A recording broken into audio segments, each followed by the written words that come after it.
Oh, hi, Morris.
Hi, Morris. Hi, good morning.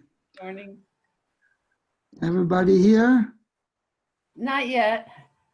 I came on a little early because I used my son's computer and he had to go out about 15 minutes ago. So he had me set up early.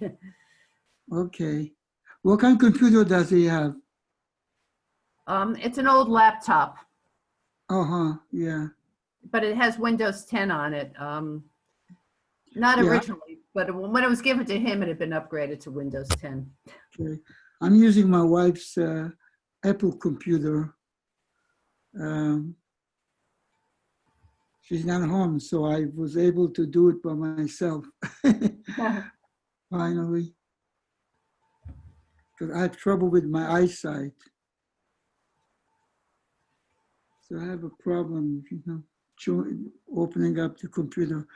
But I have a special computer that's good for people who are older and have,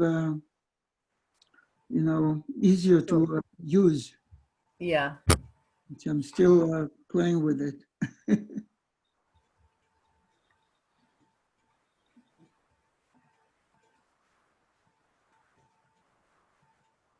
I guess this is going to be the last time for the next 2 weeks. Yes, not till September, and probably not till after Labor Day, because he wouldn't do it Labor Day. That's a holiday. Oh, that's right. Is he going someplace special? I have no idea. Yeah. The last time he took a vacation, he was still here for services on Saturday, so I don't know if he goes anywhere at all, or if it's short trips or. Bonnie, can you hear me? Yes, hi, Stu. Okay, good. I always have trouble with the buttons. All right, so that's 3 of us. Yeah, okay. This shows that it's recording. I guess the rabbi left the setting as recording and never shut it off, because I was on, and I said, oh, recording, let me redo it. I thought it was my mistake, but it wasn't. Somebody else is recording.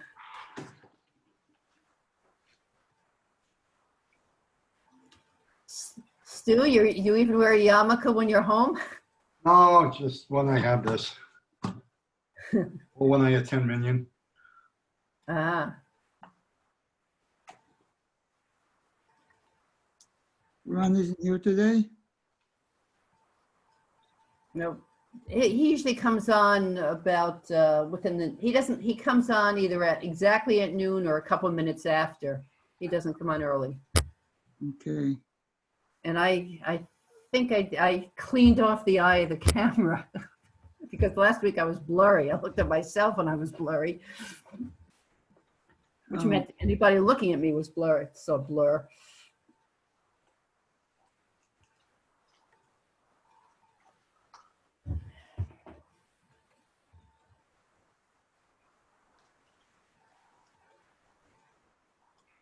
Are they going to have services in the temple this year?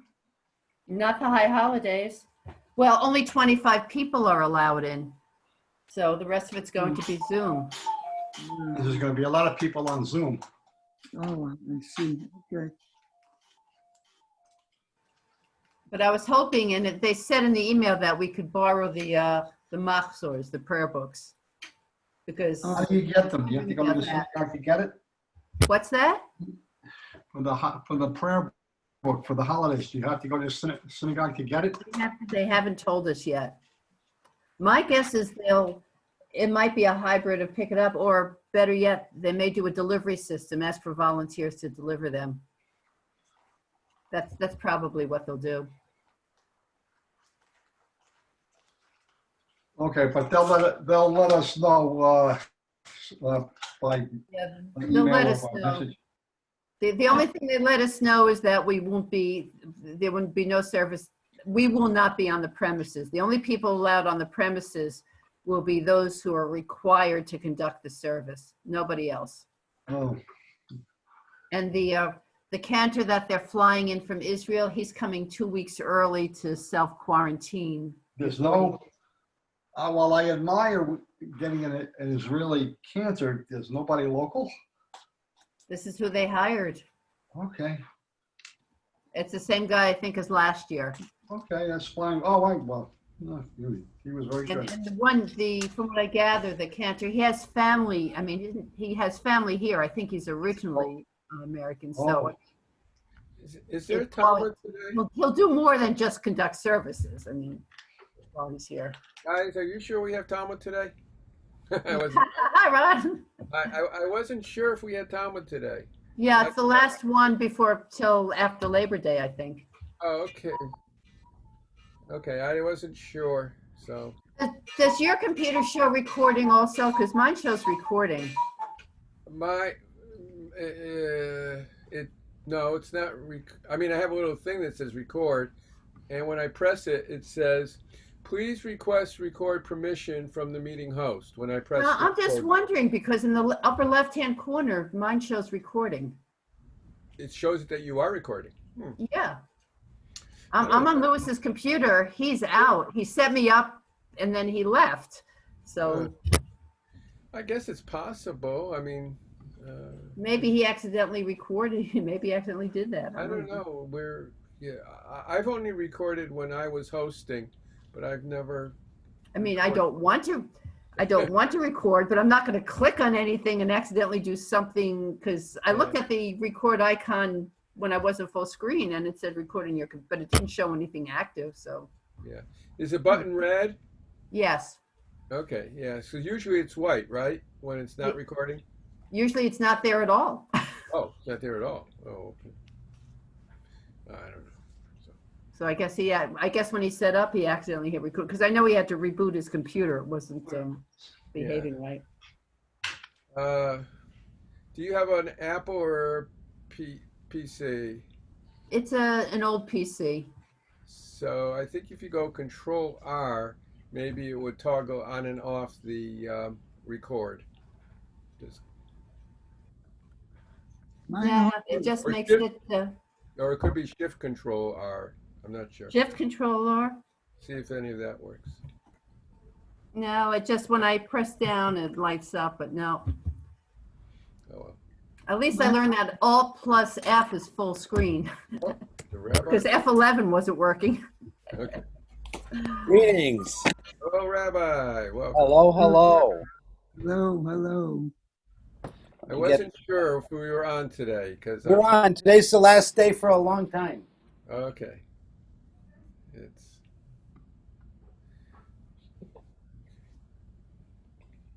Yeah, the next 2 Mondays I'm on vacation, and then the Monday after that is Labor Day weekend. And then we get a single Monday before Rosh Hashanah, and And it's then we'll see how I feel. I don't know if I'm going to work the day after Rosh Hashanah, the day before Yom Kippur, the day after Sukkot, the day after Simchat Torah. There's a lot of Mondays in there that I'm going to be dragging. We're going to see. Wow. I think we'll probably take a break from Talmud after today, and we'll See you today. and then I think we'll probably power it up again after the holidays. Sounds proper. Yeah. Yeah, it's just fitting it in is going to be just shoehorning it into the calendar, and while I love Talmud and it's one of my favorite things all week long, it's also the most unrelated to all the other things I'm working on. Just a question: are you recording this? Do you record I'm it? not. I'm supposed to, aren't I? Well, I'm asking because Oh, I am recording. I- Yes. I have a Yes, little recording. I am thing. recording. Okay. Yeah. So let me tell you how it's going. I am recording this, which means if you don't want your face on the recording, you should turn your camera off. Your face is already on for this part so far, but yes. And what will happen is that, as you see, when people talk, their thing, I can spotlight me but otherwise, just as people talk, they pop up, they get seen, then they come back. I was But just yeah. wondering because I saw it and I don't see Right. any settings. We used to record every time I taught in the other room on Right. campus, but the camera was aimed only at me. Now that it's Zoom, you all have your own cameras too. Right. I can make That's funny why- faces. So that answers your question. I think why you were seeing recording in your upper. Yes, is that yes. It isn't that you're recording, but the And it starts recording the second the first person signs on. So whatever you've said is in there. Uh-oh. So then it'll hear a lot of cuckoos. Okay. Last week, Gary went in and cut that part out. He said there wasn't anything bad in there, but I don't think people knew they were being recorded, so he took it out. I don't know if he'll do that again or not. So, Gary, if you're watching, we're starting class now. Okay, we're in chapter 6. My petak here is on 46a, and the Gemara analyzes the next segment of the Mishnah. So this was a good place to stop. Let me pull up Sefaria. Give me a second.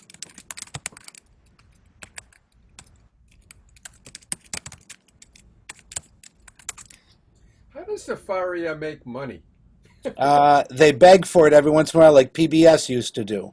Oh, okay. Just one. So if you get from Sefaria, you donate because it's a really important service. Yeah.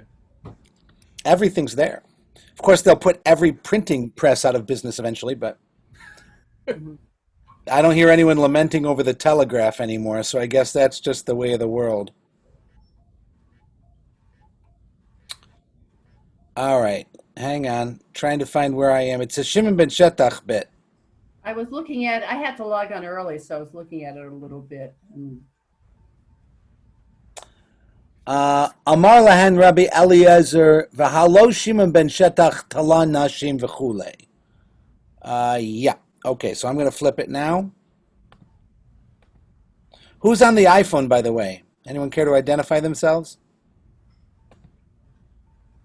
No? Okay. Stuart, I'm glad you're on live. That's great to see you. Okay, thank you. Okay. Who would like to read the Mishnah teaches? Bonnie or Ron, you're my most common volunteers, so Okay. Well, Bonnie did it last time, so I guess I should step up today. go right ahead, Ron. All right, we'll try it. The Mishnah teaches that Rabbi Eliezer said to the rabbis, "Did Shimon ben Shetach not hang in Ashkelon women who were found guilty of witchcraft?" And the rabbis replied that no proof can be brought from there since he hanged 80 women on a single day, which clearly indicates that this was an extraordinary measure and therefore cannot serve as a precedent for the normative halacha. Okay, so do you understand the problem? Just last week, the Gemara reminded us that there's a principle you can't try, convict, execute two different people on the same day. And then the objection is, but the Mishnah itself says that Shimon ben Shetach hung 80 women for this, right? All right, so we've kind of got that background. Go ahead, Rav Chisda. Then Rav Chisda says they taught that one court may not judge two capital cases on one day, only when the two cases involve two different modes of execution. Okay. Right. Hang on. So pause. So the answer is when it said the court can't do two death penalty convictions and executions on the same day, that's only if it's apples to apples, not apples to oranges. So it's two stoning deaths or two burning deaths or 2 decapitation deaths. There are these different modes of execution, and it's only the court can't do 2 of them in the same day. What would be the advantage of that interpretation?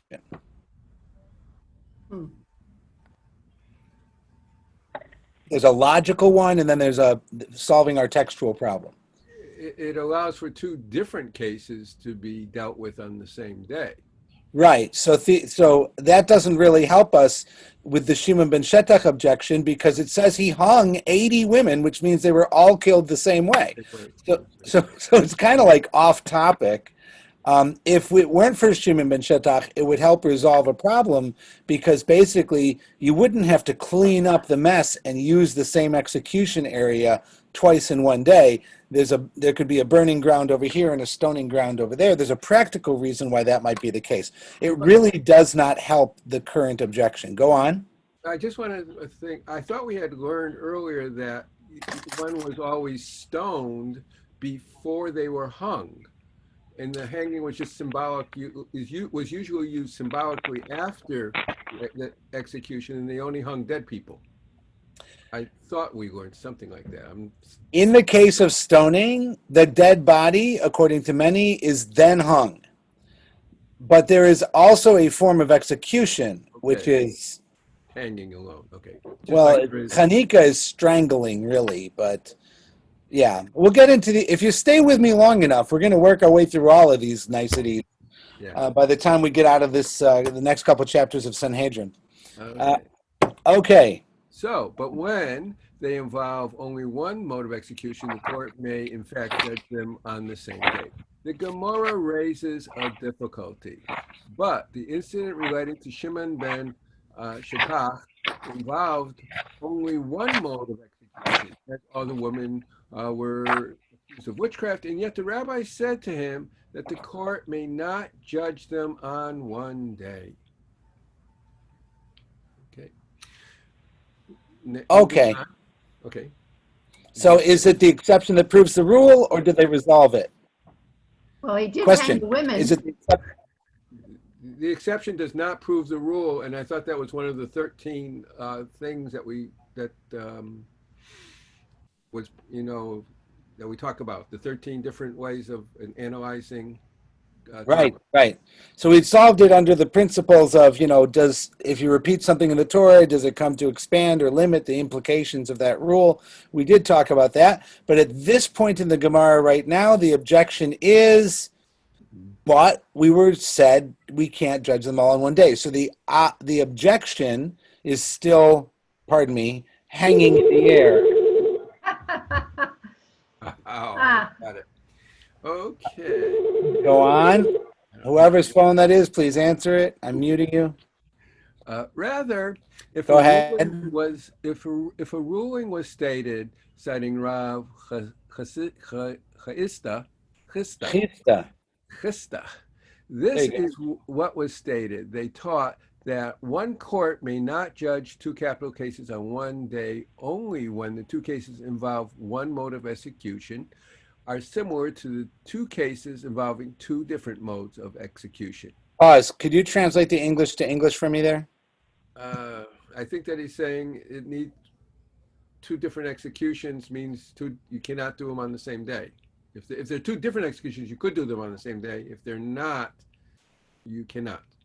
Well, no, then that wouldn't solve the problem at all, right? One mode of execution. Because we have 80 cases with the same crime and the same mode of execution.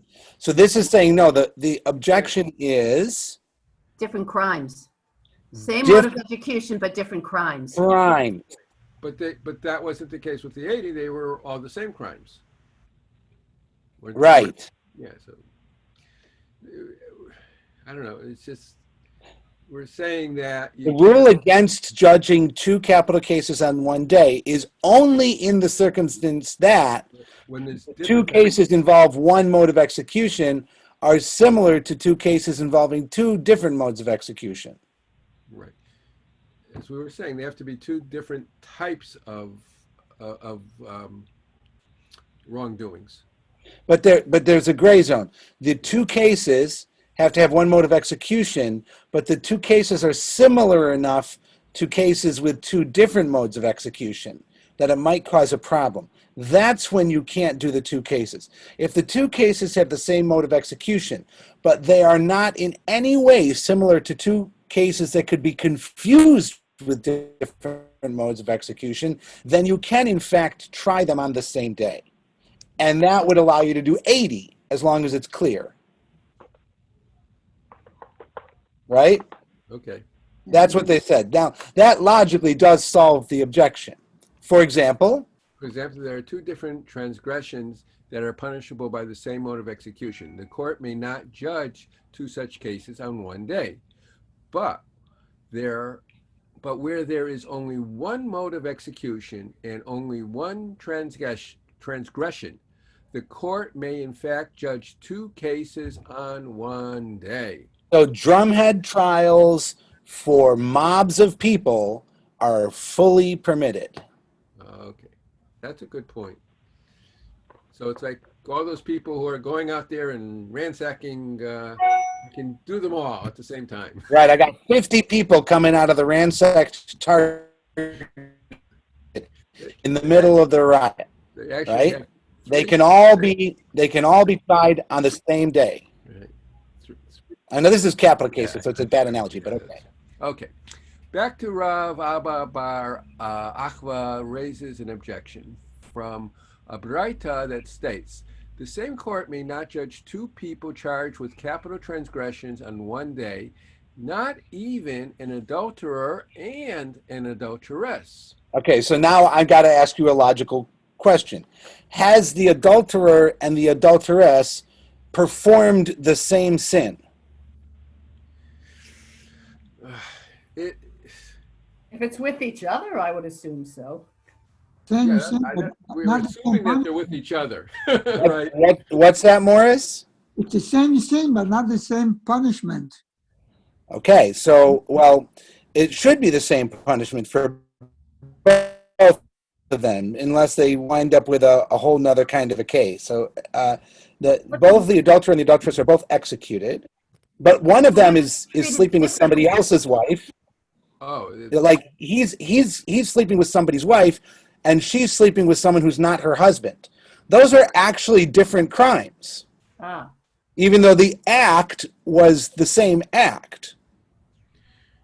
but the punishment for women are different than the punishment for men. There's a No, they're both executed. Oh, no. I'm saying what you were just saying.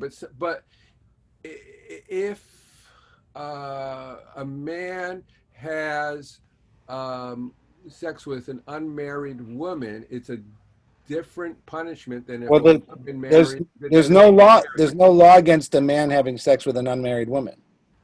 That's what I'm saying. There's no even so. He's still an adulterer. No, he's not. What makes him an adulterer? He's adulterer. He's not. I thought the definition of adultery is having sex with someone other than your wife, if you use that term. No. No, a man can have sex with an unmarried woman. She just becomes a second wife to him. it's if he has sex with an engaged woman, unmarried. Oh, yeah. If he has sex with somebody else's engaged woman or somebody else's wife, then he's guilty of adultery. But if he has sex with an unmarried woman, it doesn't matter if he's married. Mazel tov, now he has two wives. Okay. That's biblical law. Right. You have. I'm getting biblical law versus. But so Ashkenazi rabbinic law for the last 1,000 years has forbidden that as an act of adultery, but rabbinic law has no power to execute. Right. Right? Okay. Okay. Move on. This indicates that a court may not judge two cases on one day, even if the two cases involve one mode of execution and the same transgression.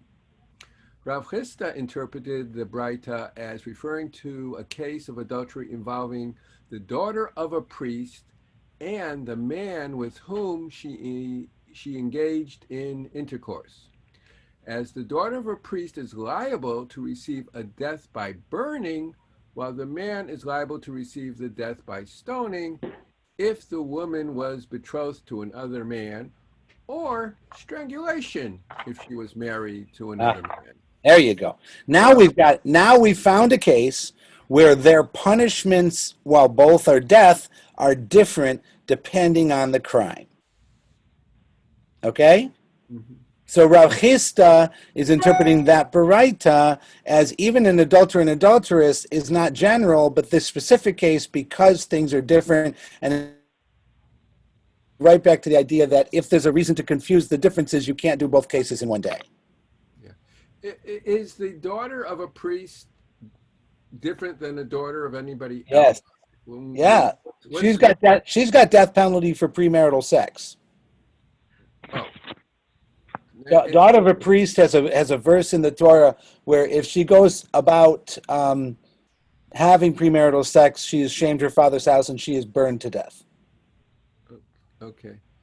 I'm just trying to get that because were they supposed to be marrying Levium or something? Only priests. Yeah. Ideally, only Kohanim. Okay, just to try to keep it all in the same. Not Kohen to a Kohen. Yeah, there's a lot of ink spilled on that. Okay. For the purposes of the flow of our logic, I think we've got it. Okay, or the Braita is referring to a case of adultery involving the daughter of a priest and those who rendered as conspiring witnesses. The witness who rendered as conspiring witness, the witness who testifies about her. The witnesses, excuse me, that was plural. The witnesses who testify. Okay, so this is the idea that they want to sully her reputation, and they may be lying, so they're going to be liable for the same punishment that it would have been for her. Now and if they're both lying, there's two. Right. Oh, is that the idea then? Yep. Now let's get another Braita. Go ahead. Okay. It is taught in a Braita, Rabbi Eliezer ben Yaakov says, I heard that the court may administer lashes and capital punishment even when not required by Torah law. So Rabbi Eliezer ben Yaakov heard in a Baraita that the court can do whipping and death penalty for cases that are not whipping or death penalty cases in the Torah. And they may not administer these punishments with the intention of violating the statement of the Torah, meaning to disregard the punishment stated in the Torah and administer an other punishment. Rather, they may administer these punishments to erect a fence around the Torah so the court will fear sinning. Okay, so if the Torah thing. Yeah, fence around the Torah. We got to protect the Torah. So the Torah says, for example, something is forbidden, Excuse me. and if you do it, you are required to pay a penalty of 100 gold pieces. Let's just make up that case. Okay. And the court is really worried that most people think 100 gold pieces is well worth the price of being able to commit that sin, right? Mm-hmm. Like if I thought committing adultery would result in a 100 gold coin fine, I think there's a lot of people out there who would be committing adultery. For the rich. How would be the cost if you went somewhere else? Which is still adultery regardless of the commerce involved, Okay. right? Or stealing is a better example. Like if sorry, I'm muting whoever that is. Stealing, for example, what's the punishment for stealing? You know? Cutting off lashes, maybe. No. Pay back the item and an additional fifth, and then you have to bring a sacrifice. Okay. The rabbis may or may not have added whipping to it. But the Torah clearly says add an additional fifth. So if I think I can steal your whatever, and if I get caught, I have to pay back an extra fifth. I might go around stealing stuff all day long thinking I'm going to get away with most of it. And for the ones I get caught, I'll pay back the fifth, right? So the rabbis are going to say you're going to get whipped 40 times at the stake in the town square if you get caught stealing, in addition to paying back that fifth. And somebody might say, well, that's wrong. You're replacing the Torah with your own Torah. The Torah says the punishment. You don't get to make a different punishment. You're not smarter than the Torah. You can't undermine the Torah. How dare you? Right? And their answer is, no, we're protecting people from really disregarding the Torah. We're protecting the Torah from itself by putting these other punishments in. What do you guys think? I'm finding it hard to understand. I'm still trying to get the idea of how this is a fence around the Torah. Are you saying because they're putting more? I don't think putting more, increasing it from a fifth and say like, oh, you have to pay twice rather than 1/5 more or something is. Or we'll kill you. Well, killing it, yeah. That's is that really a fence? I mean, Yeah, I will kill you if you steal a radio. Not many people will steal radios. Right. If you go to countries, you go to, I don't know, Jordan, or you go to Saudi Arabia, or you go to someplace that's being administered under some form of Sharia law and civil law, and you have an extreme bodily punishment for theft, yeah. you don't have people making a living as thieves. Right. They remove your hand. In Saudi Arabia, they would, but sure, depends on the place you're in. But certainly severe punishments, severe punishments for stealing ultimately does stop people from stealing, right? Okay, that would be a fence around the Torah. Okay. Now, of course, we're going to get a story because they're not going to bring up something like that without a story.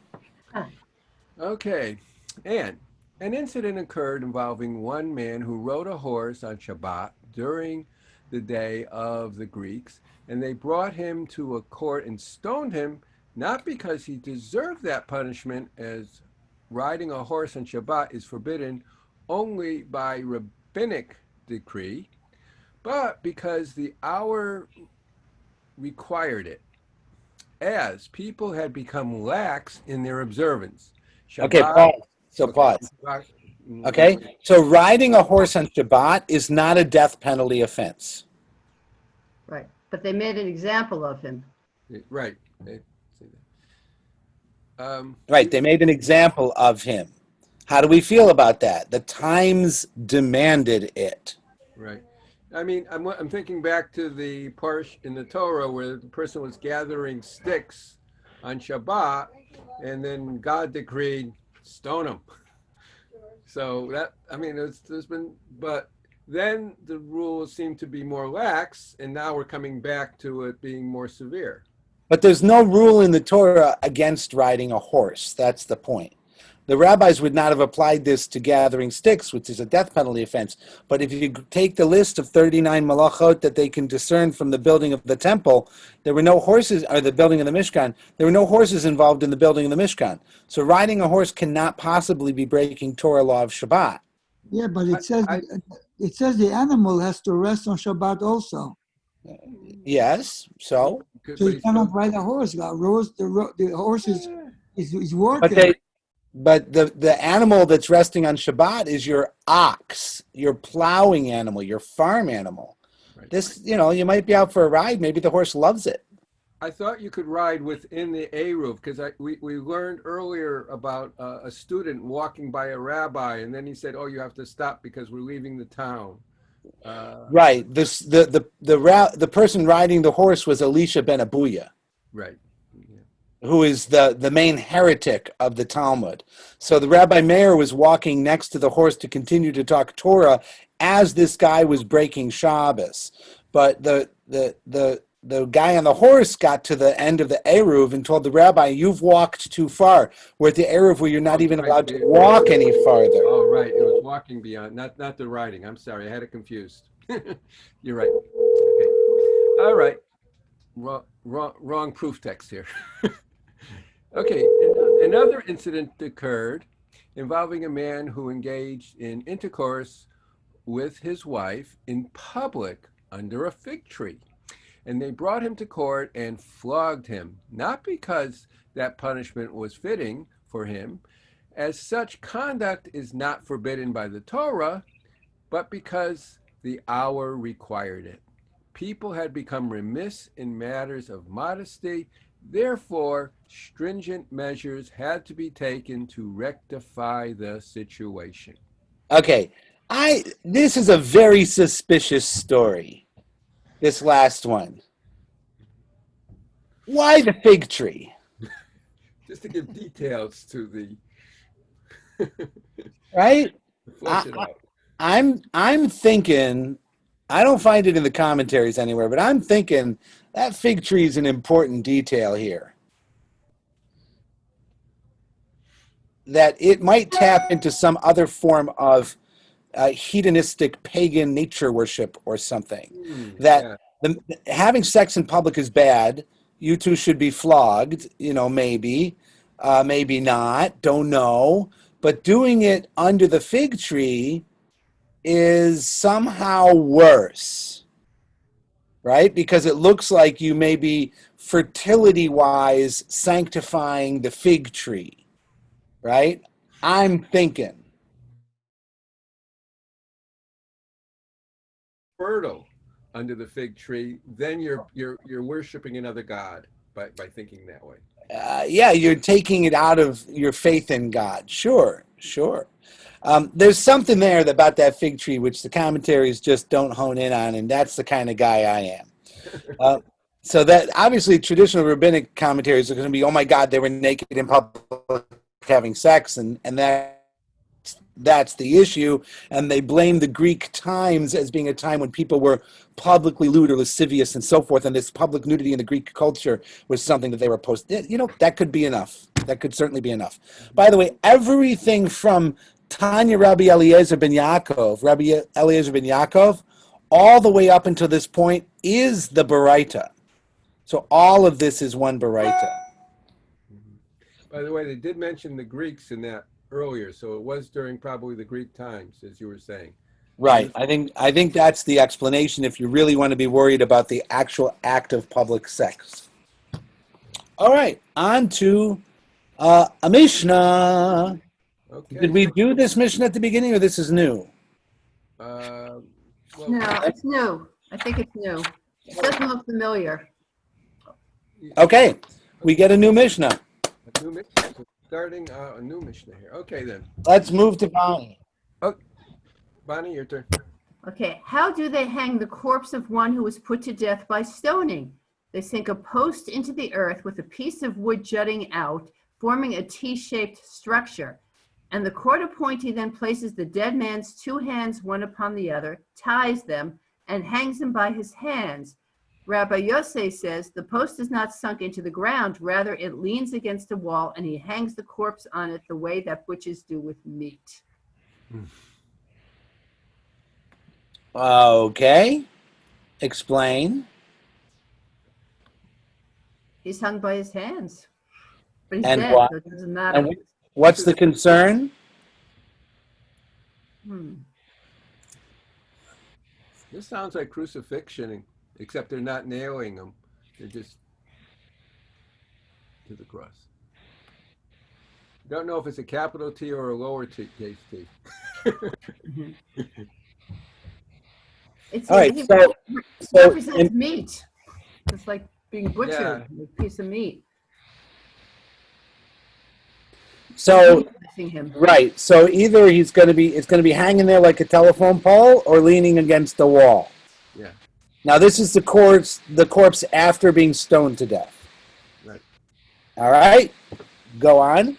The dead man hangs there for only a very short time, and then they immediately untie him. And if he was left hanging overnight, a prohibition is transgressed, as it is stated. His body shall not remain all night upon the tree, but you shall bury him that day, for he that is hung is a curse of God. That is to say, were the corpse left hanging on the tree overnight, people would ask, for what reason was this one hung after he was put to death? They would be answered, because he blessed God, a euphemism for blasphemy, and therefore the name of heaven would be desecrated were the dead man's corpse to remain hanging, reminding everybody of his transgression. Okay, so I'm sorry. Is it good or bad that he's up there hanging? Bad. Then why are you commanded to do it? Good question. So what would happen? The problem is that if you see it up there, they'll say, why was he hung? And somebody will say, because he cursed God. But that person has now said the words, curse God. So leaving him up there is a stumbling block in front of people who will unwittingly do something horrible, like say the words "curse God." Instead of bless God. And then, well, bless God is a euphemism. The Talmud always says that instead of curse, so that when we study, we don't do what I'm doing, which is say curse, right? So it's a quote-unquote blessed God. And therefore the name of heaven would be desecrated by the people describing what he did. Because then what will happen? Someone will say, well, what did he say? And then the person will say what he said. Oh, my God. Now we have to kill that person. Right. Aren't they taking some liberties here by the concept of a wooden cross being a tree? Well, the word in Hebrew is eitz for wood or tree. There's nothing you can do about that. Okay, the word eitz. So it's a translation issue. It's not the same word as a pole or a spit or a beam, but the general word for wood is eitz. Right. Okay. Yeah. The point is, if people will be distressed, if they shouldn't hang at all. Why hang even one day? The Torah says to do it. Yeah. Okay. Because you need to make an example of him so everyone can see that he's actually dead. Yeah. But you don't want to leave him up there too long where people are going to start to ask about it. If you just put him up and take it down, then everybody, it was there when he was killed. They're the same people who see him put up. They're not going to ask that horrible question, what did he do, what did he say? Which that prompts someone to answer what he did or what he said by saying something you shouldn't say. So it makes sense. You don't leave him up there so the crowd disperses and new people come by and start asking about it. But you can fulfill the command of putting him up to make the example of him and show everybody he's really dead. Okay. Rabbi Meir. Rabbi Meir said, the phrase, for he that is hung is a curse of God, should be understood as follows. When a man suffers in the wake of his sin, what expression does the divine presence use? I am distressed about my head. I am distressed about my arm, meaning I too suffer when the wicked are punished. From here it is derived. If God suffers such distress over the blood of the wicked that is spilled, even though they justly deserve their punishment, it can be inferred a fortiori that he suffers distress over the blood of the righteous. Okay, so this is kind of a moral little teaching. Rabbi Meir says, when a man suffers, what does God say? God says, oh, my head, oh, my arm. And so in this context, that would be even the sinner. As a general teaching, it's a nice teaching. If God suffers over the blood of the wicked that is spilled, how much the more so we could conclude that he must suffer over the blood of the righteous. No proof text, just human logic. Could you review the concept of Kehillah, like the glory of God, or what is it? How do you define Kehillah? This Kelilat, Kehillah, yeah. it's from Klala, Kuf Lamed Lamed, which means to curse. So if you have the blessings and the curses in the Torah, or if you haven't had the right rains in their season by the right time, it's considered siman klala, and a curse from God, or a divine curse. In this case, it would be a curse where you have used the divine name and said something horrible, either about another person or about God, God's self. So you would announce God's name and say the horrible thing. And that's considered unacceptable. That's taking God's name in vain would be what you would, and it's a death penalty. Mm-hmm. So the person standing there who says, well, what did he say? If the person answers that question by actually saying it, Yeah. then they've done a death penalty offense. Tricky. Yeah. It's the kind of thing you get your little brother to do. Hey, say the word. All right, go on. And the sages said not only this, that an executed transgressor must be buried on the same day that he is killed, but they said that anyone who leaves his deceased relative overnight without burying him transgresses a prohibition. But if he left the deceased overnight for the sake of the deceased's honor, for example, to bring a coffin or shrouds for his burial, he does not transgress the prohibition against leaving him unburied. Okay, so this is a huge saying, and this is halacha today, and it continues to inform Jewish burial practices and sensitivities. So, I had, for example, recently I had somebody who died on Wednesday, right? Late Wednesday, early Thursday. And, they said, can we do the burial on Sunday? And I said, why? Right? I can't say yes or no to that question. I need to know why. And, if it's because the chief rabbi of the town we come from can be here on Sunday, then obviously that's going to be tremendous kavod for the dead person.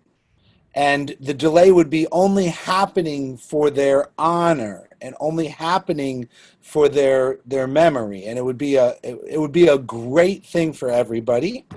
Or less august, maybe his son lives in California and needs to fly in and can't get a flight before Shabbos, but can get the red eye and be here on Sunday.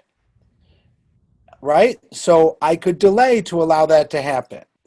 In this case, the son who lives in California would be required to quarantine for 14 days upon arrival, and therefore cannot come to the graveside with us anyways. Right? So I said that son should remain in California.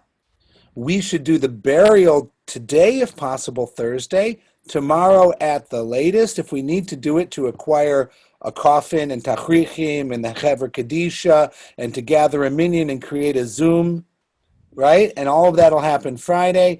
And the California son will have to be on Zoom. There's nothing I can do. It's better he don't spend the money. He can't be part of a minyan. He can't sit Shiva. Just stay there, sit, and have his own community without having to go into quarantine, right? You see that the logic of those conversations comes directly from this passage.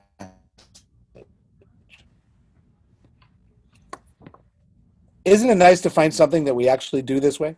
Yeah.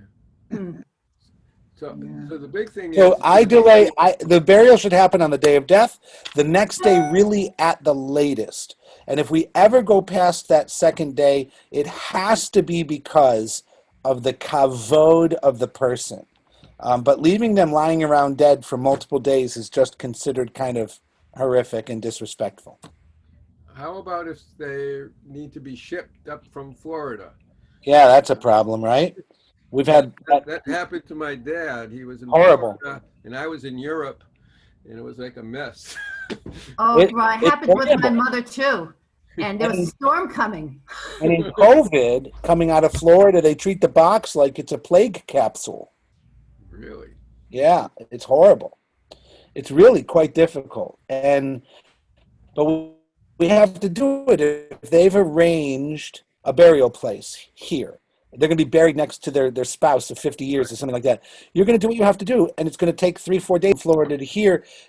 Again, that's definitely for the kavod of the person. But, you're making a subjective decision here at some point. How long am I willing to wait just to get the funeral here? It's hard. Yeah. Okay, let's keep going. After the executed transgressor is taken down, he is buried, and they would not bury him in his ancestral burial plot. Rather, 2 graveyards were established for the burial of those executed by the court, one for those who were killed by decapitation or strangled, and one for those who were stoned or burned. Once the flesh of the deceased had decomposed, they would gather his bones and bury them in their proper place in his ancestral burial plot. And soon after the execution, the relatives of the executed transgressor would come and inquire about the welfare of the judges and about the welfare of the witnesses, as if to say, "We hold no grudges against you, as you judged a true judgment." Okay, I think we did have this piece before. Some of it, yes. Some of it, some of it I think was repetitive, but I'm not sure we have the exact piece. Right. Okay. So I think that's pretty straightforward. Any thoughts? We're still in the Mishnah, right? We're still in the Mishnah, and there's a little bit left. Go on. One more line. And the relatives of the executed man would not mourn him with the observance of the usual mourning rites, so that his unmourned death would atone for his transgression, but they would grieve over his passing, since grief is felt only in the heart. Okay, so they should try and grieve, but they don't tear their clothes, and they don't say Kaddish.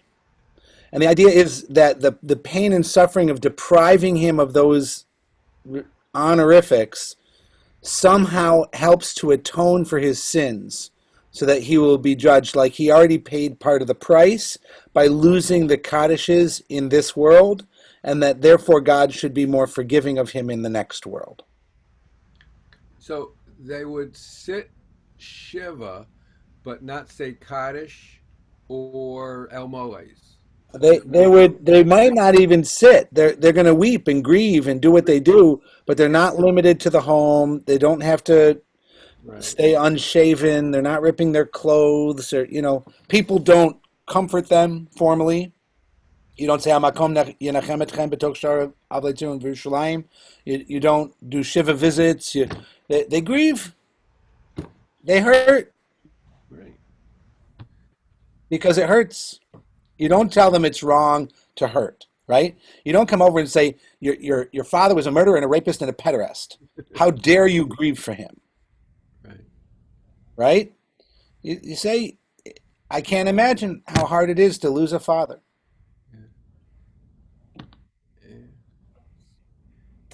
Okay, rather than dive into Gemara, which will remain unresolved for months at a time, I think we should stop here.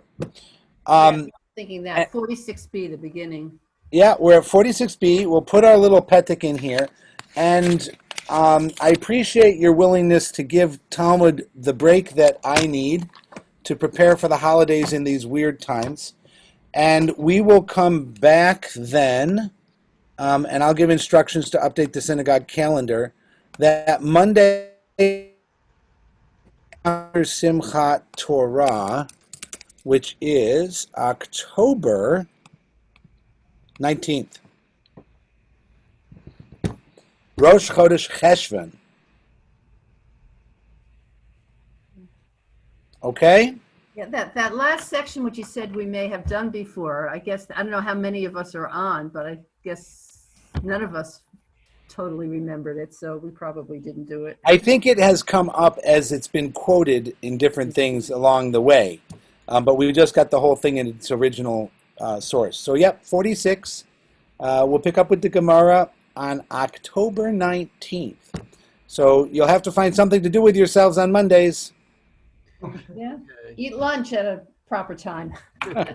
Yeah, that's true. I'm going to go get mine now. All right, take care, everybody. Okay, bye now, Rabbi. Have a good Bye, everyone. vacation.